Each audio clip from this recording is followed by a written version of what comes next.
നമ്മൾ കൂടുതലായിട്ട് കേട്ടുകൊണ്ടിരിക്കുന്ന ഒരു സംശയമാണ് എന്താണ് ആർത്രൈറ്റിസ് എന്ന്. ആർത്രൈറ്റിസ് എന്ന് വെച്ചാൽ നമ്മുടെ ശരീരത്തിലെ ജോയിൻറ്റുകൾ അഥവാ സന്ധികൾക്കുണ്ടാകുന്ന വേദനയും നീരുമാണ് ആർത്രൈറ്റിസ്. എന്താണ് സന്ധികൾ എന്ന് എല്ലാവർക്കും അറിയാം. നമ്മുടെ കൈവിരലുകൾ തൊട്ട് നമ്മുടെ സ്പൈൻ വരെ, നട്ടെല്ല് വരെ സന്ധികളാണുള്ളത്. സോ ഈ സന്ധികൾക്കുണ്ടാകുന്ന പെയിനും നീരുമാണ് ആർത്രൈറ്റിസ്. വളരെ കോമൺ ആയിട്ടുള്ള ഒരു തെറ്റിദ്ധാരണയാണ് ആർത്രൈറ്റിസ് എന്നാൽ ഒരു രോഗമല്ല, അത് കൂടുതലും ഒരു രോഗലക്ഷണമാണ്. സോ എന്തൊക്കെ തരം രോഗങ്ങൾക്കാണ് ഈ ലക്ഷണം ഉണ്ടാകുന്നത്?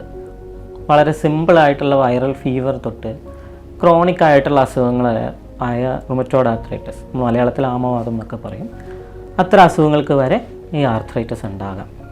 പലരുടെയും ധാരണ ഇത് വയസ്സാവുമ്പോൾ മാത്രം ഉണ്ടാകുന്ന ഒരു അസുഖം എന്നാണ്. പക്ഷെ അങ്ങനെയല്ല.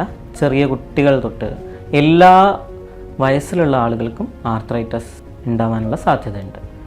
ഇത് ഭയപ്പെടേണ്ട ഒന്നാണോ എന്ന് ചോദിച്ചാൽ തീർച്ചയായിട്ടും അല്ല. ഇത് നമുക്ക് ചിലപ്പോൾ ഉള്ളിലുള്ള അസുഖത്തെ പുറത്ത് കാണിച്ചു തരുന്ന ഒരു സിംറ്റം ആയിരിക്കും ആർത്രൈറ്റിസ്.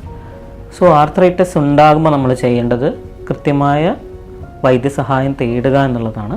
കാരണം ചില സമയങ്ങളിൽ ഏർലി ആയിട്ടുള്ള ഡയഗ്നോസിസും കറക്റ്റായിട്ടുള്ള ട്രീറ്റ്മെൻറ്റും നമ്മുടെ സന്ധികളെ മാത്രമല്ല ജീവനെ വരെ രക്ഷിക്കാൻ സാധ്യതയുള്ളതാണ്.